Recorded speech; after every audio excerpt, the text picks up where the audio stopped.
Hi, you guys. It's me. I just noticed that sometimes my eyes kind of bug out. Have you guys noticed that before? Weird. All right, chapter 31. That was the last cold snap. Spring arrived with bits of green, and an enormous white pig came to live in the pen in our back garden. Susan and Lady Thornton named her Mrs. Rochester. In a few months, she was going to Pharaoh, which meant have babies, and the babies were going to be pig club pigs. Pig clubs were a war thing. Groups of people combined their food scraps and fed them to a baby pig. When the pig was grown and slaughtered, the whole group shared its meat. Pig clubs, kind of like book clubs, pig clubs turned leftovers no one could eat into pork chops and bacon. You could almost never find pork chops in the shops anymore. Every day, Mrs. Elliston, the wife of the man who farmed the Thorntons' estate, collected her potato peels and gristle and other leftovers in a bucket. Fred added his, and I carried the bucket home from the stables. Susan added our scraps and boiled the stinking mess into slop for Mrs. Rochester. It was a lot of work. Jamie loved Mrs. Rochester. He fed her, gave her water, scraped up her manure, spread fresh straw for bedding, scratched her back with a stick, and sang to her for all I knew. I avoided her as much as possible. Ruth, on the other hand, liked her. She's a very friendly pig, Ruth said. Ruth moved a small table and one of the old kitchen chairs out to the back garden. She studied there, in a patch of sunshine beside the pig pen, with Bovril on her lap and the chickens pecking the grass near her feet. Did you have pigs in Germany? I asked her. Of course not. Jews don't eat pork.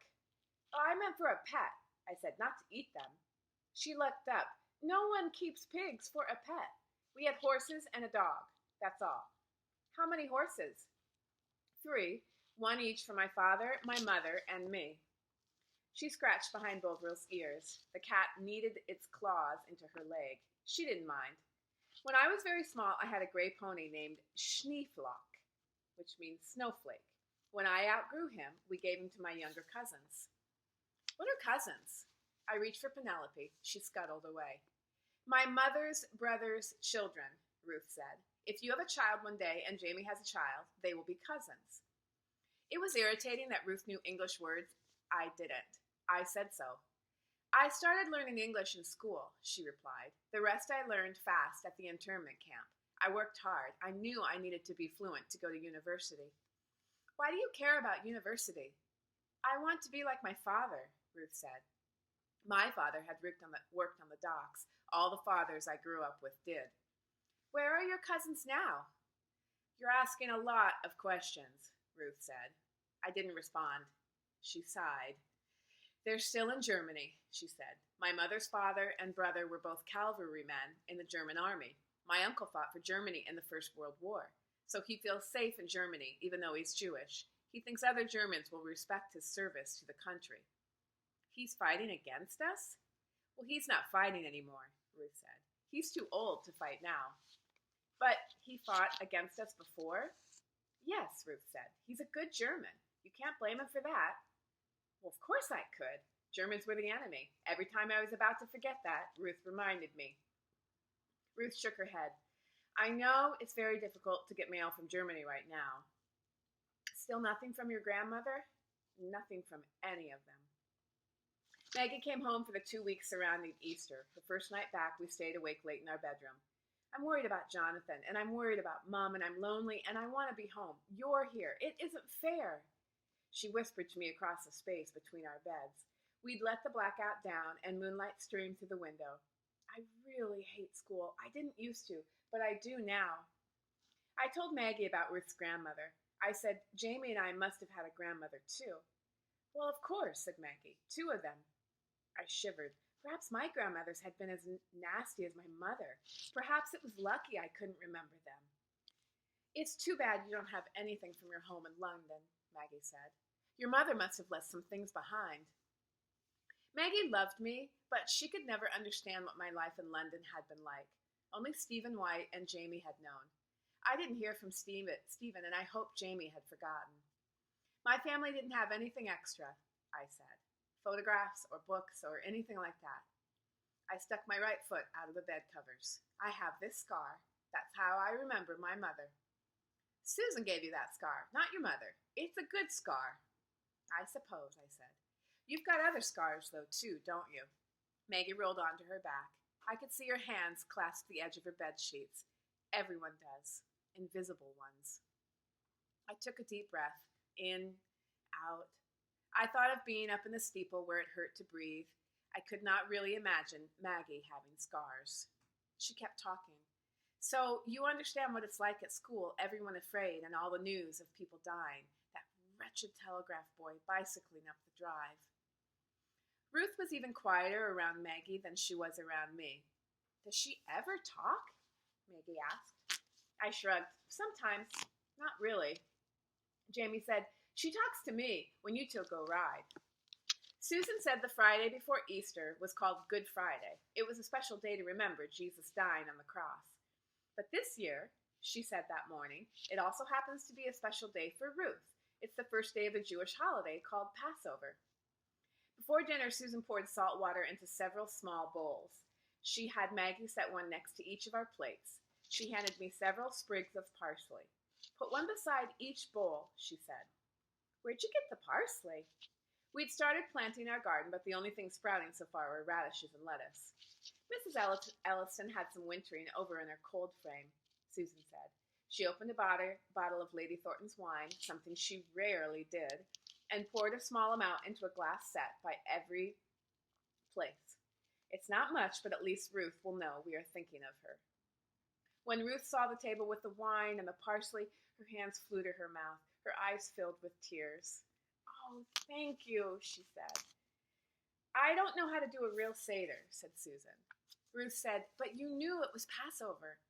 As we sat down, Ruth said that on the first night of Passover, her whole family would get together for a special meal called a Seder. Wine, parsley, and salt water were part of the Seder meal. I went to a Seder once at university, said Susan. Would you like to ask the 4 questions? Ruth looked at Jamie. Usually, the youngest person asks the questions. Well, what are the 4 questions? Jamie said. Ruth took a deep breath. She said, the first is, why is this night different from all others? Jamie put it down his fork. He settled his hands in his lap. He repeated, why is this night different from all others? Ruth sat very still. After a pause, she said, we dip parsley in salt water because we replace our tears with gratitude. She picked up her parsley, dipped it into the bowl, and ate it. So did Susan and Jamie, Maggie, and after a pause, Lady Thornton and me. Salty bitterness filled my mouth. It tasted like tears. Chapter 32. I couldn't take Ruth up the church steeple. The village would never let a German fire watch. But on a clear night a few weeks later, I stayed up until dark and took her outside. There were trees all around the cottage, but we went down the lane until we had an open view of the night sky. Susan showed me pictures in the sky, I said. A plow and a dragon. Ruth shrugged. Well, sure, I know about them. You think the English invented astronomy? Kepler was a German. Who's Kepler? Sounded like Hitler. Ruth laughed. Oh, Ada, why did you drag me outside? Well, I wanted you to see this. The stars made me feel better. Perhaps they would help Ruth, too. I said, maybe your grandmother is looking at these stars, the same ones, maybe right now. Ruth pressed her lips together. What do you want me to say? She asked after a pause. Nothing, I said. I thought you needed to see them, that's all. She walked back toward the house. Don't worry about what I need. Ruth and Ada are kind of alike, aren't they? On May 13th, 1941, I celebrated my real birthday for the first time. I was 12 years old. I hadn't known my birthday until I'd found my birth certificate last September. Susan had made up dates to put on our identity cards. She had celebrated our pretend birthdays, too. Ma'am never celebrated birthdays. Ma'am never celebrated anything. Maggie was back at school, but Ruth and Jamie picked flowers from the hedgerows and covered the breakfast table with them. Susan gave me a piece of bacon and a whole fried egg for breakfast. She and Lady Thornton stacked presents by my plate. New books, 3 of them. It was too much. Church steeple panic crawled across my skin. I handed the bacon to Jamie. I pushed the books out of sight. I made myself choke down the egg. Susan would be angry if I wasted it. I should have been used to birthdays. Ma'am should have celebrated my birthdays. It's okay, Susan said, watching my face. Whatever you feel, it's okay. She put her arms around me. Why didn't she love me? I whispered. Because she was broken, Susan said. Remember that. She was broken, not you. I had the bad foot, but the foot worked better now. The foot wasn't the reason. Something else must be wrong with me. Most mothers love their children. I went out to the garden. Ruth followed. Why are you afraid? She asked. I'm not afraid. I said, I'm never afraid. Huh, she said. You also say there's nothing wrong with your foot. That foot, I said, is a very long way from my brain. She arched her eyebrows. Of course, she said. Who thought it wasn't? I'm going to the stables, I said. I'm going for a ride. I took 2 steps down the path, then turned back to Ruth. Wanna come? Uh-oh. Chapter 33. It's a long one. Oh, sorry. Sorry about that. It's my birthday, I told Fred. Ruth's riding with me to celebrate. Fred's mouth worked back and forth. Does Lady Thornton know? He asked. No, I said. I'd found a pair of Maggie's old jodhpurs in our wardrobe. They were a little short for Ruth, but she pulled her stockings over them. We'd run to the stables without saying anything to anyone. Ruth can ride Butter, I said. He's my pony, and I can decide who rides him. I'll ride Ivy. Maggie wouldn't mind. Any of the other horses Lady Thornton could get snippy about. Lady Thornton went to the WVS office, I said. She won't find out. We'll never tell her. Fred looked at me grimly. It's not right, he said. It is, I said. What's right and what's permitted are sometimes different things. Fred scratched his head and sighed. You two be sure to stay away from town. On Butter, Ruth could not quit smiling. Sorry. I'd never seen her smile so much. I said so. I know, she replied, laughing as we trotted down the edge of a field. My cheeks hurt. She patted Butter's neck. What a lovely pony. She rode with confident ease. Butter looked like he was smiling, too. I took Ruth to the top of the lookout hill. The sun shone hot and bright. The air smelled like salt and new grass. The sea stretched out wide and blue, with white waves close to shore, and nary a fishing boat in sight. Ivy tossed her head. Her long mane brushed my knees. I caught a German spy last summer, I said. I was up here, and I saw him in a boat rowing into shore. Ruth raised her eyebrows. An actual spy? I nodded. He had a wireless set.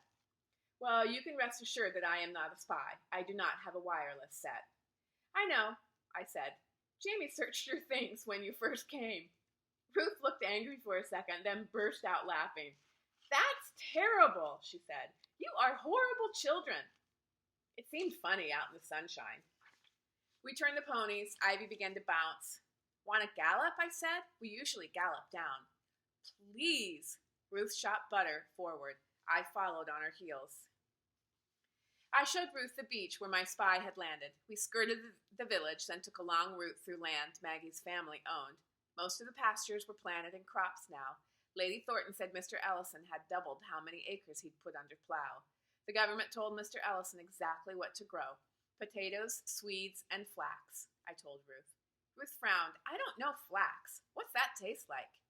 I shrugged. Dunno. I suppose we'd be eating it soon. I'd eaten all sorts of odd things since living with Susan.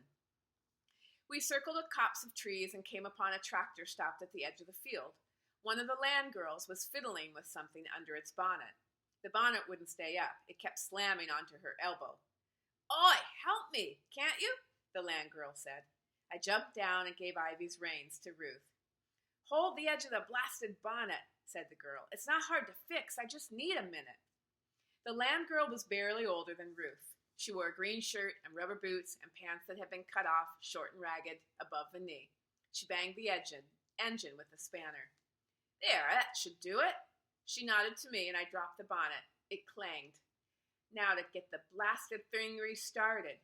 She held her hand out to me. Thanks for your help. You must be Miss Margaret. I'm Rose. I'm Ada, I said, shaking Rose's hand. Ada Smith. Oh, well, thanks anyhow. Cheers. Will she tell? Ruth asked when I climbed back into the saddle. Tell who? I said. The land girls barely speak to Fred, let alone Lady Thornton. We picked up a trot. Fred doesn't like the land girls. He says they're lightfoots. What does that mean? No idea, I said, but I think it sounds fun. We trotted past the potato field now covering the big front lawn of Thornton House. Ruth studied the house. It's very grand. Yes, I said, like a train station. Ruth laughed again, very much like a train station. She said, You were terrible, Ada. I like you. When we finished riding and had put the ponies away, Ruth changed back into her skirt and the tack room. I will help with the chores, she said. Better not, I said. Yes, I will. You'll smell like a horse. Ruth sniffed appreciatively. Yes, the best smell in the world. She grinned at me. Don't worry. I will visit Mrs. Rochester before I come inside. I will smell like the pig by the time Lady Thornton can sniff me. You look happy, Susan said to me at dinner. She had made me a birthday cake, a tiny one, with a single candle on top because 12 wouldn't fit and candles were hard to come by. Did you go for a ride? Did you have an adventure? I was careful not to look at Ruth. Butter was marvelous, I said. Lady Thornton smiled. How nice. After that, I let Ruth ride Butter once or twice a week on days Lady Thornton spent in town. Fred muttered until I told him how Ruth's grandfather and uncle had been in the cavalry. German cavalrymen were some of the finest horsemen who ever lived, Fred said. I was Batman to a British cavalryman in the Great War myself, so I know. And just look at her. Lovely seat, wonderful hands. Ruth rode with strength, patience, and liquid grace. Butter went better for her than he did for me. When I said so, Ruth nodded. Swing your hips, she said. Loosen your muscles. When you try to sit still, the horse bounces you. I tried. My muscles don't loosen, I said. I see that. You're very stiff. I felt indignant. Most people tell me I'm a good rider. Oh, yes, she said, by English standards, which was an insult no matter how you thought about it. I haven't been riding very long, I said, just since I came here, and you know I had a club foot. Ruth looked at me appraisingly. The club foot that doesn't ever make you limp, the one there's nothing wrong with? Well, I'm better now, I said. I had surgery last year. Before that, my whole ankle curled sideways. Without crutches, I could barely walk. Ruth studied me. Drop your feet out of your stirrups, she said. Swing your legs like this. She demonstrated. I tried. No, she said, swing from the top of your legs, the very top. It hurt in a good sort of way. Better, said Ruth. Now loosen your knees. Well, Fred tells me to keep my knees in, I said. In, but not pinching. When you post, lift from your stomach instead of your legs, from your muscles, like this. She demonstrated. Can you kind of picture, have you ever seen someone riding? They're sort of lifting their body up with the horse. Pretty cool. I tried. Ooh, that hurts. Yes, practice will make you stronger, though, Ruth said. It hurt, but it was better. Even I could tell that. We rode down the length of a field. Why do you hate to talk about your foot? Ruth asked, her eyes on Butter's mane. I took a deep breath. Loose legs, strong stomach. Ivy relaxed. I said, well, why do you hate to talk about your grandmother? Well, I'm worried about her, Ruth said. Talking makes me worry more. Oh, we rode on in silence. At last I said, I'm tired of feeling ashamed about my foot. Ruth frowned. A club foot is nothing to be ashamed of. Well, my mother was ashamed. Ma'am, I mean. Ruth said, sorry, guys. Well, she was wrong. I shrugged. I can say that, I said. It's harder to believe it. Ruth kept riding, though not every day and not always with me. We knew that if we were always gone from the cottage at the same time, and only when Lady Thornton was away, Susan would start to suspect. Some days I rode Butter alone, and other days Ruth did. I drew her a map of the Thorntons' estate and the roads around the village, just as Susan had once done for me. Dragons, I wrote, with an arrow pointing to the WVS office, Lady Thornton's lair. Ruth chuckled. I will be like St. Margaret. I am not afraid. All right, we'll stop for today. Sorry about the lighting. Had a late start with this, and then I'm watching well, I'm not watching it, obviously, but the TV is on. Okay, you guys, it was great to see you. I'll see you tomorrow for morning meeting and book clubs. Bye.